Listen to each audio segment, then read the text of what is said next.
नमस्कार, मी प्राध्यापक सुधीर दिंडे. आज BA द्वितीय वर्ष यामध्ये मागच्या लेक्चरमध्ये आपण NGO नॉन गव्हर्नमेंटल ऑर्गनायझेशन अशासकीय संस्था यांची त्या ठिकाणी एक ढवळमानाने ओळख घेतली. आजही या NGOवर आपण अनेक बाबींचा या ठिकाणी उहापोह करणार आहोत. या ठिकाणी त्या संदर्भात विचार करणार आहोत. एक अतिशय महत्त्वाचा घटक म्हणजे NGO. प्रत्येक देशामध्ये ह्या NGOला एक मोठ्या प्रमाणावर महत्त्व हे असलेलं आपल्याला दिसून येईल. अनेक स्वरूपाच्या NGOमुळे आज शासनाचं मोठ्या प्रमाणावर काम हे या ठिकाणी यशस्वी होताना आपल्याला दिसून येते. अनेक क्षेत्रामध्ये अनेक NGO हे कार्य करीत असतात आणि त्या आपल्या त्या ठराविक क्षेत्रामध्ये जनकल्याणासाठी सातत्याने धडपडत असलेल्या आपल्याला त्या ठिकाणी दिसून येतात. ह्या NGO ह्या सातत्याने जनकल्याणासाठी ज्या ज्या बाबी करता येईल त्या बाबी पूर्णपणे करण्याचा प्रयत्न या ठिकाणी करीत असतात. नॉन गव्हर्नमेंटल ऑर्गनायझेशन्स ह्या खऱ्या अर्थानं ह्या मोठ्या प्रमाणावर देशामध्ये जनकल्याणाच्या रक्तवाहिन्या असलेल्या आपल्याला दिसून येतं. विविध क्षेत्रामध्ये ह्या NGO एक यशस्वीपणे कार्य करीत असलेल्या आपल्याला दिसून येतात.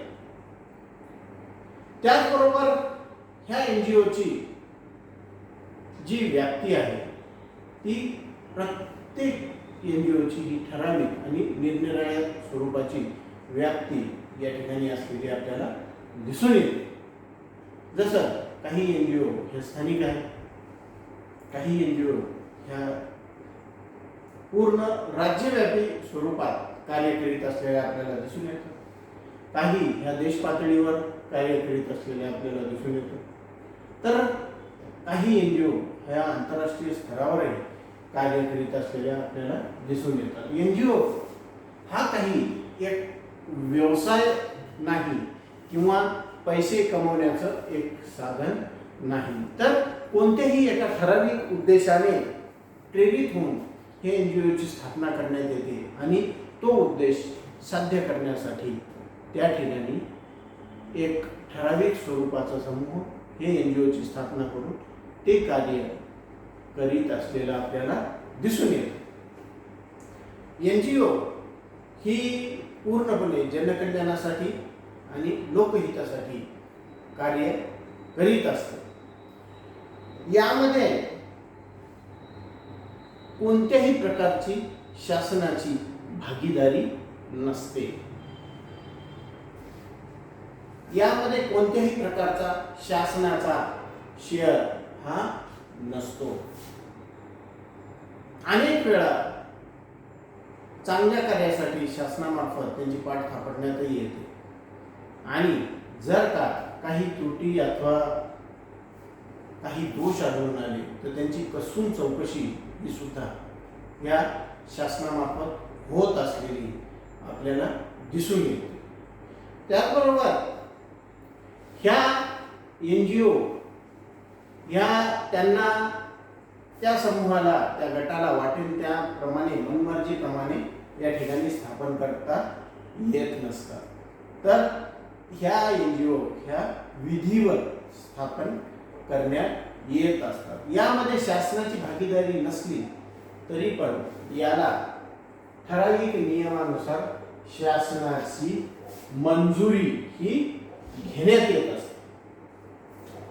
ह्या NGOची स्थापना पूर्णतः विधिवत असते. या NGOचं स्वतःचं एक व्यवस्थापन असतं. हे व्यवस्थापन त्या NGOच्या एकूण कार्य प्रक्रियेवर, उद्देशावर आणि त्याच्या अंमलबजावणीवर पूर्णपणे नियंत्रण ठेवत असते. NGOचा स्वतःचा एक स्टाफ असतो त्याचबरोबर या अशा NGOचे मोठ्या प्रमाणात सभासदही असलेले आपल्याला दिसून येतात.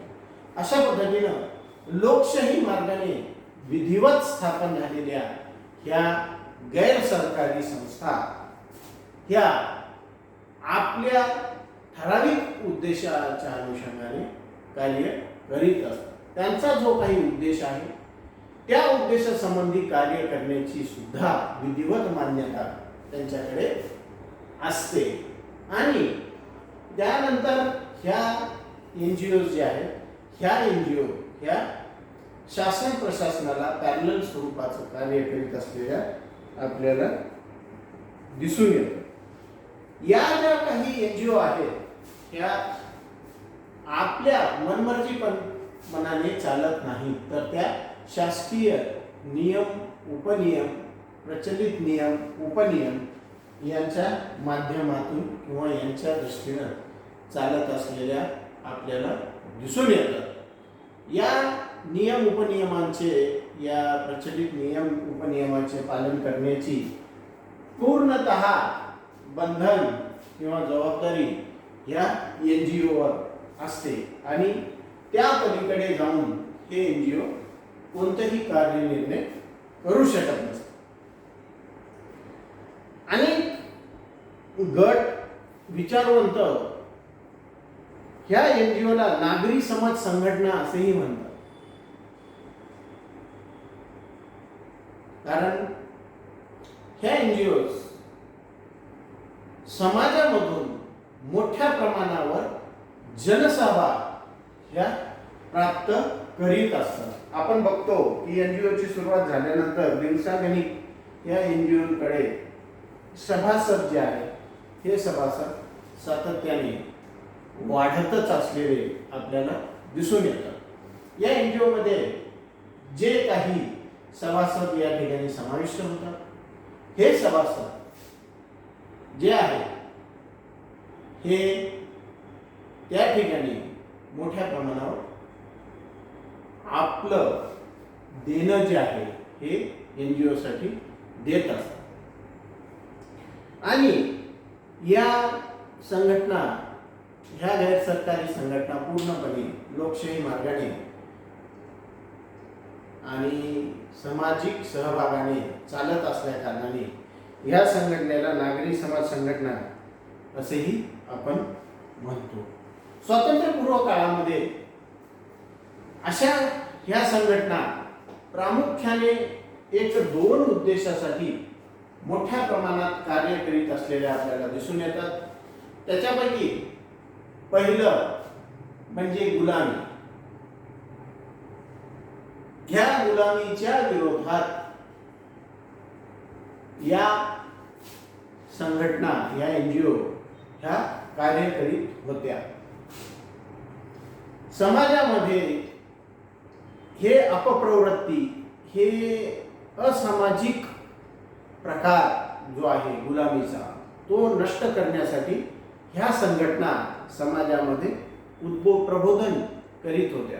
त्याचबरोबर ज्या ज्या ठिकाणी अशा पद्धतीनं एखाद्या माणसाला गुलाम बनवून कुठेतरी अडकवून ठेवलेला असेल, बंधनात ठेवलेला असेल, तर अशा ठिकाणी ह्या संघटना जाऊन त्या ठिकाणी गुलामी अवस्थेत असणाऱ्या त्या व्यक्तीची सुटका करून आणत होत्या, त्यांना स्वातंत्र्य मिळवून देत होत्या आणि त्याला समाजाच्या विकासाच्या मुख्य प्रवाहात आणण्यासाठी ज्या प्रमाणात ज्या प्रकारे मदतीची आवश्यकता आहे त्या प्रकारची मदत त्या ठिकाणी ह्या संघटना करीत होत्या. त्याचबरोबर महिला विकास, महिलांना त्यांच्या हक्काची जाणीव करून देण्यासाठीही NGO त्या काळात स्वातंत्र्यपूर्व काळात मोठ्या प्रमाणावर कार्य करीत असलेले आपल्याला दिसून येतात. महिला संदर्भात तर ह्या स्वातंत्र्यपूर्व काळामध्ये समाजामध्ये अनेक अपप्रवृत्ती ह्या प्रबलित असलेल्या आपल्याला दिसून येतात. जसं की बालविवाह असो,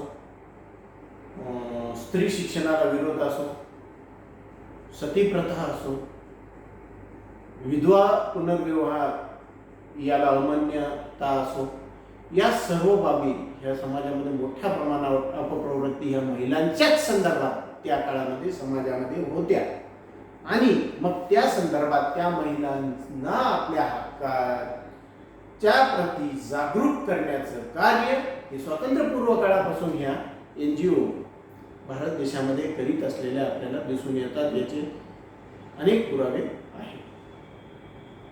या NGOच्या मार्फत बालविवाह होऊ नये यासाठी प्रबोधन करण्यात येत होतं. सती प्रथेच्या विरोधात मोठ्या प्रमाणावर निदर्शने करण्यात येत होती, निवेदन देण्यात येत होते, प्रशासनाची मदत घेण्यात येत होती. त्याचबरोबर विधवा पुनर्विवाहाला मान्यता देण्यासाठी समाजामध्ये प्रबोधन, समाजाची मानसिकता मोठ्या प्रमाणावर तयार करण्याचं कार्य, मोठं योगदान ह्या NGOचंही असलेलं आपल्याला दिसून येतं. खरं तर देशामध्ये जेवढे पण समाजसेवक, अग्रणी समाजसेवक आहेत, ज्यांचं नाव आजही आपण आदराने घेतो, असे समाजसेवक ह्या NGOच्या मार्फतच समाजसेवेचं कार्य करत होते आणि त्यामधूनच त्यांनी मोठ्या प्रमाणावर हे सामाजिक परिवर्तन साध्य केलेलं आपल्याला दिसून येते. आपण बघतो स्वातंत्र्य प्राप्तीनंतर भारतामध्ये वेलफेअर स्टेट किंवा कल्याणकारी राज्याची संकल्पनेचा स्वीकार करण्यात आल्याचं आपल्याला या ठिकाणी दिसून येतं. या कल्याणकारी राज्य संकल्पनेमुळं आपण बघतो की ह्या NGOला फार मोठ्या प्रमाणात महत्त्व हे या ठिकाणी प्राप्त झालं. काय कारण आहे की कल्याणकारी राज्य संकल्पनेमुळं NGOला महत्त्व प्राप्त झालं? कारण कल्याणकारी राज्य संकल्पनेमुळे शासनाच्या जबाबदाऱ्या ह्या खूप मोठ्या प्रमाणावर वाढल्या आणि त्यामधून शासनाला प्रत्येक क्षेत्रात विकासाचं ध्येय निश्चित करावं लागलं, विकासाचं ध्येय साध्य करण्यासाठी प्रयत्न करावे लागले आणि प्रत्येक क्षेत्रामध्ये केवळ शासन जनसहभागाशिवाय तो विकास साध्य करू शकत नव्हतं. मग अशा वेळी ह्या विविध क्षेत्रामध्ये या NGOना त्या ठिकाणी जास्तीत जास्त पुढाकार घेण्यासाठी वाव देण्यात आला आणि अशा विविध क्षेत्रामध्ये जनसहभाग हा NGOच्या मार्फत साध्य होत गेला आणि त्या दृष्टिकोनातून आपण बघतो की ह्या कल्याणकारी राज्य संकल्पनेमुळं या NGOला मोठ्या प्रमाणावर महत्त्व प्राप्त झाले. त्याचबरोबर आपण बघतो की 1991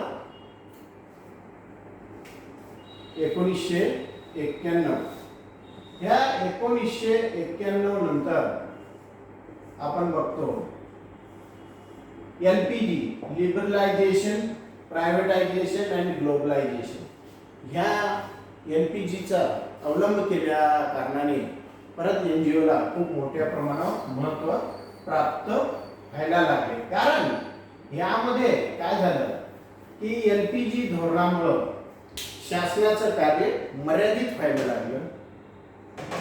शासन अनेक क्षेत्रामधनं आपली जी काही जबाबदारी आहे ती संकुचित करायला लागली आणि त्यामुळं अनेक योजना, धोरणे आणि ही कार्य ह्या NGOच्या मार्फत व्हायला लागली. त्यामुळं जेव्हापासून ग्लोबलायझेशनची ही प्रक्रिया देशामध्ये सुरू झाली तेव्हापासून आपण बघतो की ह्या NGOला खूप मोठ्या प्रमाणात महत्त्व प्राप्त झाल्याचं आपल्याला दिसून येते. या NGOजवर काही देशामध्ये मोठ्या प्रमाणावर टीकाही करण्यात येते की या NGO साम्राज्यवादाला अधिक खतपाणी घालतात किंवा ह्या NGO ह्या एका ठराविक समूहासाठीच कार्य करतात, अशा पद्धतीने अनेक स्वरूपाच्या टीकाही करण्यात येतात. असं असलं तरी भारतासारख्या लोकशाही देशामध्ये लोकशाही मार्गाने जनकल्याणाचे, लोकहिताचे कार्य करणाऱ्या ह्या NGO यांचं महत्त्व अनन्यसाधारण असलेलं आपल्याला दिसून येते. त्याचबरोबर NGO ह्यांचा एक ठराविक उद्देश असतो, त्या अनुषंगाने ते कार्य करतात आणि आपल्याच उद्देशाचं कायम ते त्या ठिकाणी समर्थन ही करीत असलेले आपल्याला दिसून येतात. धन्यवाद.